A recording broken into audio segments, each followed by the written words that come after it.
വണക്കം. കേരള സ്റ്റോറി 2. ഇപ്പോൾ കേരള സ്റ്റോറി 2 എന്ന് പറയുന്ന സിനിമ റിലീസ് ചെയ്യാനായിട്ട് നമ്മുടെ ഹൈക്കോടതിയുടെ ഡിവിഷൻ ബെഞ്ച് അനുമതി കൊടുത്തിരിക്കുകയാണ്. എന്നിട്ട് ഹൈക്കോടതി ഡിവിഷൻ ബെഞ്ച് ചോദിച്ചൊരു ചോദ്യമുണ്ട്. ആ ചോദ്യമാണ് എനിക്ക് ഈ വേട്ടാവളിയന്മാരോട് ചോദിക്കാനുള്ളത്. ഹൈക്കോടതി ഡിവിഷൻ ബെഞ്ച് ഒറ്റ ചോദ്യമേ ചോദിച്ചുള്ളൂ. ഒരു സിനിമ ഇറങ്ങിക്കഴിഞ്ഞാൽ തകർന്നു പോകാനുള്ള ദുർബലത മാത്രമേ ഉള്ളൂ നിൻ്റെയൊക്കെ മതേതരത്വത്തിന് എന്നാണ് ഹൈക്കോടതി ചോദിച്ചത്. എങ്ങനെയാണ്? നിന്നെ സുഡാപ്പിടെ നിന്നെ തന്നെ. അതായത് ഒരു സിനിമ ഇറങ്ങിക്കഴിഞ്ഞാൽ നിൻ്റെ മതേതരത്വം തകർന്നു പോകുന്നു, അങ്ങനെയാണെങ്കിൽ അതെന്തൊരു കോപ്പിലെ മതേതരത്തോടാ എന്നാണ് കോടതി ചോദിച്ചത്. അതായത് ഒരു സിനിമ ഇറങ്ങിക്കഴിഞ്ഞാൽ തകർന്നു പോകാവുന്നതേ ഉള്ളൂടെ നിൻ്റെ വിശ്വാസം. അങ്ങനെയാണെങ്കിൽ ഇവിടെ ഹിന്ദുക്കൾക്കെതിരെയൊക്കെ എന്തോന്ന് സിനിമകൾ ഇറങ്ങിയിരിക്കുന്നു. ഒരു ചുക്കും ചുണ്ണാമ്പ് സംഭവിച്ചില്ലല്ലോ. പോരാത്തതിന് എത്രയോ തലമുറകളായിട്ട് ഇവിടെ ഹൈന്ദവ വിശ്വാസമുണ്ട്, അതിപ്പോഴും ശക്തി പ്രാപിച്ച് വരിക മാത്രമാണ് ചെയ്തത്. അപ്പോൾ ഒരു സിനിമ ഇറങ്ങിയാൽ തീരാന്നുള്ളതൊക്കെ ഉള്ളൂ നിൻ്റെ ഈ സാധനങ്ങൾ എന്നൊരൊറ്റ ചോദ്യത്തിൽ കേരള സ്റ്റോറി 2ൻ്റെ ഹർജിക്കാരുടെ എല്ലാ ആഫീസും പൂട്ടിപ്പോയി എന്നുള്ളതാണ് പ്രധാനപ്പെട്ട ഒരു കാര്യമെന്ന് പറയുന്നത്. ഈ കേരള സ്റ്റോറി 2 എന്ന് പറയുന്ന സിനിമ ഞാനതിനെ അനുകൂലിക്കുന്നുമില്ല. എൻ്റെ വ്യക്തിപരമായിട്ടുള്ള അഭിപ്രായം പറയുകയാണ്, ഞാനതിനെ എതിർക്കുന്നുമില്ല. ഇറ്റ്സ് ജസ്റ്റ് എ മൂവി, അത്ര മാത്രമേ ഉള്ളൂ. ഇതൊരു സിനിമ മാത്രമാണ്. എൻ്റെ ഒരു ചിന്താധാര എന്ന് പറഞ്ഞു കഴിഞ്ഞാൽ, ഒരു സിനിമ അത് ഇറങ്ങുന്നു, ആ സിനിമ കണ്ടതുകൊണ്ട് ജനങ്ങൾ ഇവന്മാർക്ക് വോട്ട് കുത്താതെ അവന്മാർക്ക് വോട്ട് കുത്തുവെന്നോ, ആ സിനിമ ഇറങ്ങുന്നത് കൊണ്ട് ഇവിടെയുള്ള ജനങ്ങൾ ഇവന്മാർ കൊള്ളരുതാത്തവന്മാരാണ്, അവന്മാരാണ് കിടിലം എന്ന് കരുതും എന്നോ ഞാൻ വിചാരിക്കുന്നില്ല. അങ്ങനെ കരുതുന്ന ജനങ്ങളുണ്ടെങ്കിൽ അതുപോലത്തെ കക്കൂസ് ജനങ്ങൾ ഈ ലോകത്തില്ല എന്നുള്ളതാണ് എൻ്റെ ടേക്ക്. ശരിയല്ലേ? അല്ല, ഇത് കേട്ടുകൊണ്ടിരിക്കുന്ന സുഡാപ്പികളായിരുന്നാലും കമ്മിയായിരുന്നാലും കൊങ്ങിയായിരുന്നാലും സംഖ്യയായിരുന്നാലും നീ ഒരു സിനിമ കാണുന്നു, ആ സിനിമ കണ്ടിട്ട് നിനക്കൊരാളോട് വിദ്വേഷം തോന്നുകയാണ്. അങ്ങനെയാണെങ്കിൽ നിനക്ക് സ്വന്തമായിട്ടൊരു അഭിപ്രായമില്ല, നീ ഒരു ഷണ്ടനാണ് എന്നാണ് അതിൻ്റെ അർത്ഥം. അല്ലേ? ആണ്, ഷണ്ടനാണ് എന്നാണ് അതിൻ്റെ അർത്ഥം. കാരണം നിനക്ക് സ്വന്തമായിട്ട് അഭിപ്രായമില്ല, നിന്നെ ആർക്ക് വേണമെങ്കിലും മാനിപ്പുലേറ്റ് ചെയ്യാം. അതുകൊണ്ട് തന്നെ ഇവിടെയുള്ള ഹർജിക്കാരന്മാരായിട്ടുള്ളവന്മാർ പറയുന്നത്, ഞങ്ങൾക്ക് ഈ സിനിമ ഇറങ്ങുമ്പോൾ ഞങ്ങൾക്ക് പറ്റില്ല, ഞങ്ങൾ ശ്വാസം മുട്ടും എന്നൊക്കെയാണ് അവന്മാർ പറയുന്നത്. നിനക്കൊക്കെ എന്താടാ? നിനക്കൊക്കെ എനിക്ക് മനസ്സിലാവാത്തതുകൊണ്ട് ചോദിക്കണം, നിനക്കൊക്കെ എന്താ? What is your problem? അതാണ് എൻ്റെ ചോദ്യം.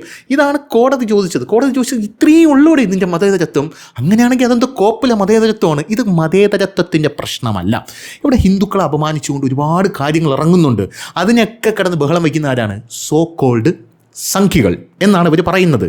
ഇവിടെ സംഖ്യകൾക്ക് പുറമെ ഹിന്ദുക്കൾ ആ വിഷയം ടേക്കപ്പ് ചെയ്യുന്നുണ്ടോ എന്നൊരു കമ്മിയോടോ കൊങ്ങിയോടോ സുഡാപ്പിയോടോ ചോദിച്ചാൽ ഇല്ല, കാരണം നമ്മൾ മതേതരരാണ് എന്നവർ പറയും. അതിൻ്റെ അർത്ഥം എന്താണ്? അതായത് ഇവിടെ സംഖ്യകൾ ഈ വിഷയം ടേക്കപ്പ് ചെയ്യുന്നു. സംഖ്യകൾ ഇപ്പോൾ ഹിന്ദുക്കളെ അപമാനിച്ചുകൊണ്ട് മീശ നോവൽ ഇറങ്ങി. മീശ നോവലിൽ പറയുന്നത് അമ്പലത്തിൽ പോകുന്നത് വ്യഭിചരിക്കാനാണ്, പിന്നെ മറ്റേതും ഇതിനെയും കണ്ടു കഴിഞ്ഞാൽ ആദ്യം മറ്റേതിനെ അടിക്കണം എന്നൊക്കെയുള്ള വൃത്തികെട്ട ഡയലോഗുകളൊക്കെ അതിനകത്തുണ്ട്.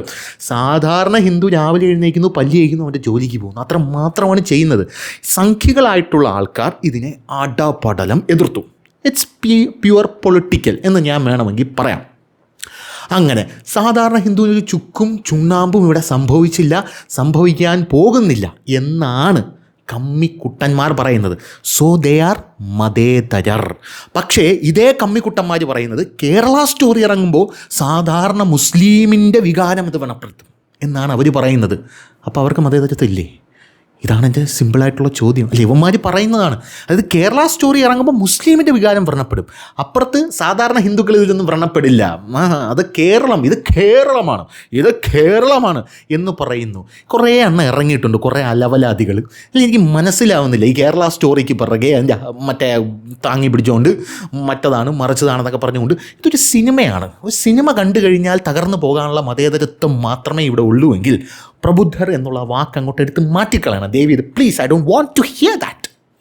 അതാണ് എനിക്ക് പറയാനുള്ളത്. പ്രബുദ്ധരല്ല, മറിച്ച് സെൻസിറ്റീവായിട്ടുള്ള പീപ്പിളാണ് ഇവിടെ ഉള്ളത്. പ്രബുദ്ധരാണെന്ന് എങ്ങനെ നമ്മൾ പറയും? അതായത് ഒന്നും പറയാൻ പറ്റില്ല, ഇവിടെ ഒന്നും പറയാൻ പറ്റില്ല. റോഡിൽ കൂടെ നടക്കാൻ പറ്റില്ല, കിടക്കാൻ പറ്റില്ല, കിടക്കുമ്പോൾ കണ്ണടയ്ക്കാൻ പറ്റില്ല. എന്തെങ്കിലുമൊക്കെ ചെയ്യുമ്പോൾ ഏതെങ്കിലുമൊക്കെ മതവികാരം ഇങ്ങനെ വ്രണപ്പെട്ട് പോകുമല്ലോ. അതുകൊണ്ട് നമുക്കൊന്നും ചെയ്യാനായിട്ട് സാധിക്കില്ല. ഇവിടെ എമ്പുരാൻ ഇറങ്ങിയ സമയത്തും ആ സിനിമ എത്രത്തോളം കളക്ട് ചെയ്തു എന്നാണ് അതിൻ്റെ ഡയറക്ടറും മറ്റേ ലവനും യവനൊക്കെ പറയുന്നത്. ആ സിനിമ ഇവിടെ പോയി കണ്ടതൊക്കെ ആരാണ്? കണ്ട ആൾക്കാരൊക്കെ ആരാണ്? അപ്പോൾ കമ്മികൾ പറയും അതൊക്കെ മതേതരരാണ് എന്ന് പറയും. എന്നിട്ട് ഇവിടെ ഉള്ള ഒരു ഹിന്ദു ആയിട്ടുള്ള ആൾക്കാർ പോലും ഞങ്ങളെ കഥ പറഞ്ഞില്ല എന്ന് പറഞ്ഞുകൊണ്ട് ഇവിടെ തെരുവിലിറങ്ങിയോ? പോട്ടെ, സംഖ്യകൾ ഇറങ്ങിയോ? അവന്മാർ കോടതി പോലും പോയില്ലല്ലോ ഇതും പറഞ്ഞുകൊണ്ട്. അങ്ങനെ ഒരു സംഭവം ഇവിടെ ഉണ്ടായിട്ടില്ല. മറിച്ച് ഇങ്ങനൊരു കാര്യം ഇറങ്ങിയപ്പോൾ ഇവന്മാർ പറയുന്നത് എന്താണ്, ഞങ്ങൾക്ക് ഇനി കേരളത്തിന് പുറത്ത് പോയി ജോലി ചെയ്യാൻ പറ്റില്ല, ഈ എൻ്റെ ജോലി ഇത് ബാധിക്കുന്നുണ്ടോ, ഞാനിത് സമ്മതിക്കില്ല എന്നാണ് ഇവന്മാർ പറയുന്നത്. നീ ജോലി ചെയ്യണ്ടടാ. അവൻ്റെയൊക്കെ കൊണയും കൊണ്ട് വന്നിരിക്കുന്നു. ഇവിടെ മുംബൈ പോലീസ് എന്ന് പറഞ്ഞൊരു പടം ഇറങ്ങിയല്ലോ, മുംബൈ പോലീസ്. അതിനകത്ത് എന്താണ് കാണിക്കുന്നത് നമുക്ക് എല്ലാവർക്കും അറിയാമല്ലോ. മുംബൈയിലുള്ള ആൾക്കാരും ഇങ്ങോട്ട് വരാതെയാണോ ഇരിക്കുന്നത്. അയ്യോ ആ പടത്തിൽ നമ്മളെ പേര് വിട്ടുകൊണ്ട് നമ്മളെപ്പറ്റി മറ്റേ പരിപാടിയാണ് കാണിക്കുന്നത്. അയ്യോ അത് ഞാൻ പോണില്ല. കേരളത്തിലുള്ള ആൾക്കാരൊക്കെ നമ്മളിങ്ങനെയാണ് എന്നാരെങ്കിലും കേരള ക്രൈം ഫയൽസ് ഇറങ്ങിയല്ലോ, നിൻ്റെയൊക്കെ മറ്റേ സാധനം പൊങ്ങിയില്ലേ? എനിക്ക് മനസ്സിലാവുന്നില്ല. ഞാൻ പൊങ്ങിയില്ലേ എന്ന് ചോദിച്ചത് ഇനി അത് തെറ്റായിട്ട് വ്യാഖ്യാനിക്കേണ്ട, നിൻ്റെയൊക്കെ പ്രബുദ്ധത പൊങ്ങിയില്ലേ എന്നങ്ങ് വിചാരിച്ചാൽ മതി. അപ്പോൾ ഇങ്ങനെയുള്ളൊരു സംഭവങ്ങളൊക്കെ നമ്മുടെ നാട്ടിൽ നടക്കുന്നുണ്ട്. അപ്പോൾ ചുമ്മാ അനാവശ്യമായിട്ട് ചൊറിയുക, നാട്ടിൽ പ്രശ്നം. പിന്നെ ഇലക്ഷൻ കൂടെയാണ്, കുറേ എണ്ണം ഇറങ്ങിയിട്ടുണ്ട്, പി ആർ എന്നൊക്കെ പറഞ്ഞുകൊണ്ട് കുറേ എണ്ണം മുക്കിന് ചാനലുകളാണ്. ഫേസ്ബുക്കൊന്നും തുറക്കാൻ വയ്യ. മുക്കിന് ഇങ്ങനെ പേജുകൾ തുറന്നിട്ട് ഇരുന്ന് സംസാരിക്കുന്നു, കിടന്ന് സംസാരിക്കുന്നു. വേറൊരുത്തനാണെങ്കിൽ ന്യൂഡിൽസും കുഴച്ച് വെച്ചുകൊണ്ട് സംസാരിക്കുന്നു. 24 മണിക്കൂർ അവൻ്റെ ചെറിയിൽ മറ്റേ ഭക്ഷണം തന്നെ. എന്തോന്നാണടാ ഇതൊക്കെ? സ്വസ്ഥമായിട്ട് ജീവിക്കട്ടെ ഇവിടെ നാട്ടുകാർ. ആൾക്കാർ ഇത് കണ്ടു എന്ന് പറഞ്ഞുകൊണ്ട് അവരുടെ വികാരം വ്രണപ്പെട്ടു പോവുകയാണെങ്കിൽ they are sensitive people, they are not secular. That's what the high court says. അതാണ് കോടതി പറയുന്നത്. അപ്പോൾ പിന്നെ വേറൊരു കാര്യം, ബെച്ചു കുര്യൻ കേരള ഹൈക്കോടതി തടഞ്ഞു, ഇത് നമ്മുടെ വിജയം എന്നൊക്കെ പറഞ്ഞുകൊണ്ട് കുറേ എണ്ണം ഇറങ്ങിയിട്ടുണ്ട്. എനിക്ക് മനസ്സിലാവുന്നില്ല, നിനക്ക് കോടതി വിധി വായിക്കാൻ അറിഞ്ഞൂടാത്തതാണോ, അതായത് നിനക്ക് വായിച്ചാൽ മനസ്സിലാവാത്തതാണോ? കുറേ എണ്ണം പറയുന്നു കേരള സ്റ്റോറിയുടെ ടീസർ പിൻവലിക്കാൻ പറഞ്ഞത്. അതിപ്പോഴും അവിടെ കിടപ്പുണ്ട്, പയറ് പോലെ അവിടെ കിടപ്പുണ്ട് എന്നാണ് ഞാൻ മനസ്സിലാക്കുന്നത്. അതവിടെ ഞാൻ ഈ പിൻവലിക്കാൻ പറഞ്ഞു എന്ന് പറഞ്ഞ് ഞാൻ ഇങ്ങനെ എടുത്ത് വായിക്കുകയാണ് ഈ സാധനം. ഇത് എവിടെയാണ് ഇത് പിൻവലിക്കാൻ പറഞ്ഞത്? കോടതി നിർദ്ദേശം കൊടുത്തു എന്നുള്ളൊരു സെറ്റപ്പ് വരെ ഞാൻ എത്തി. പക്ഷേ ഇത് മൊത്തത്തിൽ പിൻവലിക്കണം, ഇല്ലെങ്കിൽ നിങ്ങളെ ഇപ്പോൾ പിടിച്ച് തൂക്കിക്കൊന്നുകളയും എന്നൊന്നും കോടതി പറഞ്ഞില്ല ഇവിടെ. അടുത്തൊരു സംഭവം എന്ന് പറഞ്ഞു കഴിഞ്ഞാൽ, ഈ സാധനം, ഈ കേരള സ്റ്റോറി എന്ന് പറയുന്ന ഒരു സാധനം അത് റിലീസ് തടഞ്ഞു എന്ന് പറഞ്ഞ് വലിയ ആഘോഷമായിരുന്നു. കോടതി എങ്ങനെയാണ്? ഞാനതിപ്പോൾ അങ്ങനെ ഒരു സംഭവം വന്നപ്പോൾ ഞാൻ ആലോചിച്ചു, കോടതി സിനിമ കണ്ടിട്ടില്ല. സിനിമ കാണാതെ കോടതി പറയുകയാണ് ഈ സിനിമ മതേതരത്വത്തിന് ഭീഷണിയാണെന്ന്. ആ സ്റ്റേറ്റ്മെൻറ്റ് കോടതി എങ്ങനെ പറയുമെന്ന് ഒരു സാധാരണ മനുഷ്യൻ എന്ന നിലയിൽ എനിക്ക് തോന്നി. കാരണം ഒരു സിനിമ നമ്മൾ കാണണം, കണ്ടിട്ട് പറയണം ഇത് കേരളത്തിനെ കുറിച്ചാണോ തമിഴ്നാടിനെ കുറിച്ചാണോ ബംഗാളിനെ കുറിച്ചാണോ നമ്മൾ പറയണം. അങ്ങനെ കാണാതെ കോടതി ഇത് പറയുകയാണ് ഇത് ഇറക്കാൻ പറ്റില്ല എന്ന് പറയണം. അതിന് മുകളിൽ അതുകൊണ്ടാണ് നമ്മൾ ഈ ഡിവിഷൻ ബെഞ്ച് വെച്ചിരിക്കുന്നത്, അതിൻ്റെ മുകളിൽ സുപ്രീം കോടതി, അങ്ങനെ പല കോടതികളും ഇവിടെ ഉണ്ട്. അങ്ങനെ പല കോടതി. അപ്പം നിൻ്റെയൊക്കെ പ്രശ്നം അതല്ല. നിൻ്റെയൊക്കെ പ്രശ്നം ഞാൻ പച്ചയ്ക്ക് പറഞ്ഞുതരാം. നിൻ്റെയൊക്കെ പ്രശ്നം ഇവിടെയുള്ള ഹിന്ദുക്കളെ മാക്സിമം അപമാനിക്കുക. നീയൊക്കെ സന്തോഷിക്കും, അറുമാദിക്കും, തുള്ളിച്ചാടും. ഹിന്ദു ദൈവങ്ങളെ അപമാനിക്കുക. ഇന്നലെ ഒരുത്തം വീഡിയോ ഇടുന്നുണ്ട്, മറ്റേ നിറപുത്തിരി പത്മനാഭന് കൊണ്ടു കൊടുക്കുന്നത്. അതിന് മറ്റേ നമ്മുടെ മേയർ ബഡ്ജറ്റിൽ 10 ലക്ഷം രൂപ അനുവദിച്ചതെന്ന് പറഞ്ഞാൽ അത് മറ്റേ കൊളോണിയലിലോട്ടുള്ള തിരിച്ചു പോക്കാണ്, രാജവാഴ്ചയിലേക്കുള്ള മടങ്ങിപ്പോക്കാണ് എന്നൊക്കെ പറഞ്ഞുകൊണ്ട് ഒരുത്തൻ വായിട്ട് അലകുന്നുണ്ട്. യവനാണെങ്കിൽ ഞാൻ പേര് നോക്കിയപ്പം ഒരു ക്രിസ്ത്യൻ സമുദായത്തിൽപ്പെട്ട ഒരാളാണ്. ഞാൻ ചുമ്മാ സെർച്ച് ചെയ്ത് നോക്കി ഇവിടെയുള്ള തിരുവിതാംകൂർ ക്രിസ്ത്യാനികൾക്ക് എന്താണ് ചെയ്തു കൊടുത്തത്. ഇവിടെയുള്ള പള്ളികൾ മുഴുവൻ, തിരുവനന്തപുരത്തെ പള്ളികളും തിരുവനന്തപുരത്ത് ഇവർക്ക് മതപരിവർത്തനം നടത്താനുള്ള സകല സഹായങ്ങളും കൊടുത്ത ഒരു തിരുവിതാംകൂർ രാജ കുടുംബം അല്ലെങ്കിൽ രാജ വാഴ്ചയാണ് ഇവിടെ ഉണ്ടായിരുന്നത്. ഡിഫക്റ്റുകൾ ഉണ്ടായിരുന്നു, ഇറ്റ്സ് ഫാക്ട്. പക്ഷേ ആ ഡിഫക്റ്റുകൾ മാത്രം ഇങ്ങനെ ചുരണ്ടിയെടുത്ത് ഇങ്ങനെ ബൂസ്റ്റ് ചെയ്ത് കാണിച്ച് ഹിന്ദു സമുദായം മുഴുവൻ ഇങ്ങനെയാണ് എന്ന് പറഞ്ഞ് അപമാനിക്കുന്നേ കുഴപ്പമില്ല. ഇനി അപ്പുറത്തെ സെറ്റപ്പിലോട്ട് വരുമ്പോൾ, അപ്പുറത്തെ സുഡാപ്പിയുടെ കേസിൽ വരുമ്പോൾ എന്തെങ്കിലും ഒരു ചെറിയ വിഷയം വന്നാൽ മതി. അതായത് യുവന്മാരുടെ സമാധാനം ഒന്ന് വെള്ളരിപ്രാവിൻ്റെ തൂവലിലൊന്ന് തൊട്ടാൽ മതി, അയ്യോ അപ്പം കത്തും. ഇതാണ് മതേതരത്വം. അവന്മാർക്ക് മതേതരത്വം. പക്ഷേ നമ്മുടെ മതേതരത്വം എന്താണ്? രാവിലെ എണീക്കുക, പോവുക, മറ്റുള്ളവർക്കൊന്നും സ്വസ്ഥമായിട്ട് ജീവിക്കുക. അത്രയേ ഉള്ളൂ നമുക്ക് മതേതരത്വം എന്ന് പറയുന്നത്. സ്വസ്ഥമായിട്ട് ജീവിക്കുക. ഓണം വന്നാലും ക്രിസ്മസ് വന്നാലും റംസാൻ വന്നാലും അങ്ങോട്ട് പോയി വേഷ വെട്ടി വിഴുങ്ങുക. അത്രയേ ഉള്ളൂ ഹിന്ദുവിൻ്റെ മതേതരത്വം എന്ന് പറയുന്നത്. അവരിങ്ങോട്ട് വരാനായിട്ട് താല്പര്യം പ്രകടിപ്പിച്ചാൽ സന്തോഷത്തോടു കൂടി വന്ന് സദ്യയെ വിഷുവിന് പായസമോ എന്താണെന്ന് വെച്ചാൽ കൊടുക്കുക. അത് മാത്രമേ ഉള്ളൂ നമ്മുടെ മതേതരത്വം. നമുക്ക് അത്രയ്ക്ക് ബോധമേ ഉള്ളൂ എന്നുള്ളതാണ് പ്രധാനപ്പെട്ട ഒരു കാര്യമെന്ന് പറയുന്നത്. ആ മതേതരത്വത്തിൻ്റെ ബോധം ഊട്ടി ഉറപ്പിച്ച് വച്ചിരിക്കുകയാണ് നമുക്കുള്ളിൽ. പക്ഷേ അപ്പുറത്തെ മതേതരത്വം എന്താണെന്ന് ചോദിച്ചു കഴിഞ്ഞാൽ ഇതാണ് മതേതരത്വം. അതായത് ഒരു സിനിമ ഇറങ്ങിക്കഴിഞ്ഞാൽ തകരും, അതാണ് മതേതരത്വം എന്ന് പറയുന്നത്. ഇത് തകർന്നു പോകും മതേതരത്വം. എമ്പുരാൻ ഇറങ്ങിയപ്പോൾ ഇവിടെ മതേതരത്വം തകർന്നില്ല. എന്തിനു പറയുന്നു? ഗ്രേറ്റ് ഇന്ത്യൻ കിച്ചൺ എന്ന് പറഞ്ഞൊരു സിനിമ ഇറക്കി. ആ സിനിമ ഇറക്കിയിട്ട് അതിൽ അയ്യപ്പന്മാരുടെ മുഖത്തോട്ട് ഈ കാടി വെള്ളം മറ്റേ ഇതുണ്ടല്ലോ, മറ്റേ വേസ്റ്റ് വാട്ടർ എടുത്ത് തന്നെ ഒഴിക്കുകയാണ്. ഇവന്മാരെല്ലാം കൈയടിച്ചു.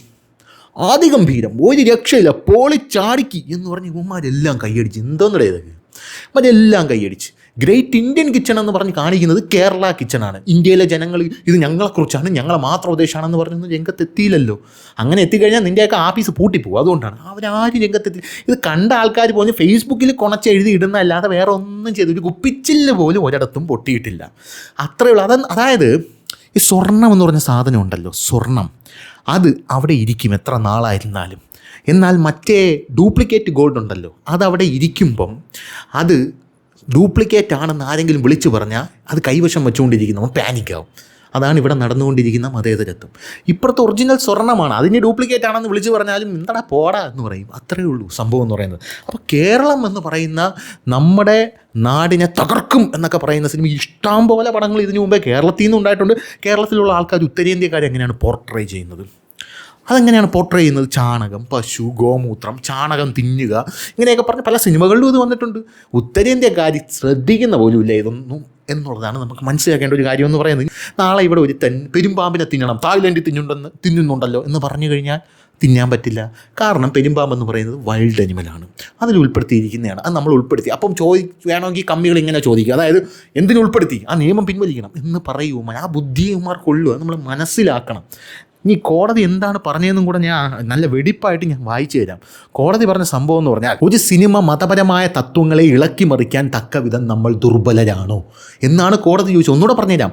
ഒരു സിനിമ മതപരമായ തത്വങ്ങളെ ഇളക്കി മറിക്കാൻ തക്ക വിധം നമ്മൾ ദുർബലരാണ്. നമ്മൾ ദുർബലരല്ല, പ്രത്യേകിച്ച് ഞാൻ ഒട്ടും ദുർബലനല്ല.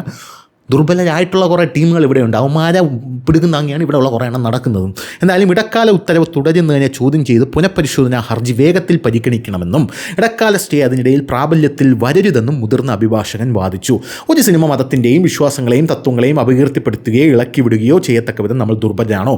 ഒരു സിനിമയുടെ കഥാതന്തു കഥാകാരൻ്റെ പ്രത്യേക അവകാശമാണ് എന്ന് കൃത്യമായി പറയുന്നുണ്ട്. കേരള സംസ്ഥാനത്തെ ഒരു തരത്തിലും ഈ ചിത്രം അപകീർത്തിപ്പെടുത്തുന്നില്ല എന്ന് അങ്ങോട്ട് ഇവർ വാദിക്കുകയാണ് ചെയ്തത്. മറ്റു മതങ്ങളെക്കുറിച്ചുള്ള സിനിമകളിൽ കോടതി ഇടപെട്ടിട്ടില്ല എന്നും കൃത്യമായിട്ട് അഭിഭാഷകൻ അവിടെ വാദിച്ചിട്ടുണ്ട്.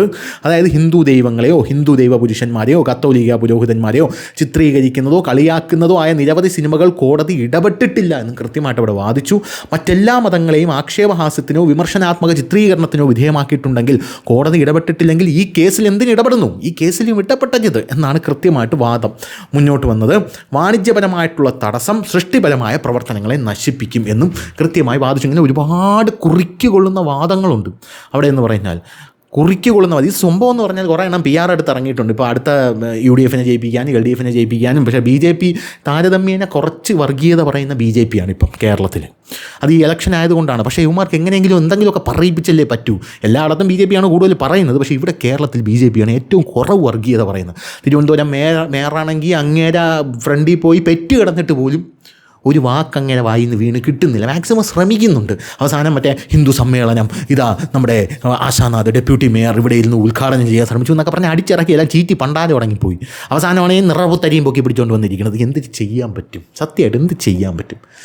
ഒന്നും ചെയ്യാൻ പറ്റില്ല. യവന്മാർ സത്യം പറഞ്ഞാൽ യവന്മാരാണ് യഥാർത്ഥത്തിൽ ഈ സെക്യുലർ അല്ലാത്തവന്മാർ. അതായത് സെക്യുലർ അല്ല ഇവന്മാർ. സെക്യുലറിസം എന്ന് പറഞ്ഞാൽ എന്താണ്? എല്ലാത്തിനെയും നമുക്ക് വിമർശിക്കാൻ സാധിക്കണം. പക്ഷേ അതങ്ങനെയല്ല. ഇവിടെ കണ്ടമാനം എല്ലാവരെയും പുരോഹിതന്മാരെയും പൂജാരിമാരെയും എല്ലാം വിമർശിക്കുന്നുണ്ട്. പക്ഷേ ഒരു പ്രത്യേക വിഭാഗത്തിനെ വിമർശിക്കുമ്പോൾ മാത്രം അവർ പേടി വരും. അയ്യോ കേരളത്തിൻ്റെ മതേതരത്വം തകർന്നു പോകും. അതാണ് ഇന്ന് വക്കീൽ ചോദിച്ചത്. പിന്നെ എന്തിനും മതേതരത്തോടെയെന്ന് കാര്യങ്ങളൊക്കെ ക്ലിയർ ആണെന്ന് വിചാരിക്കുന്നു. അപ്പോൾ ശരി.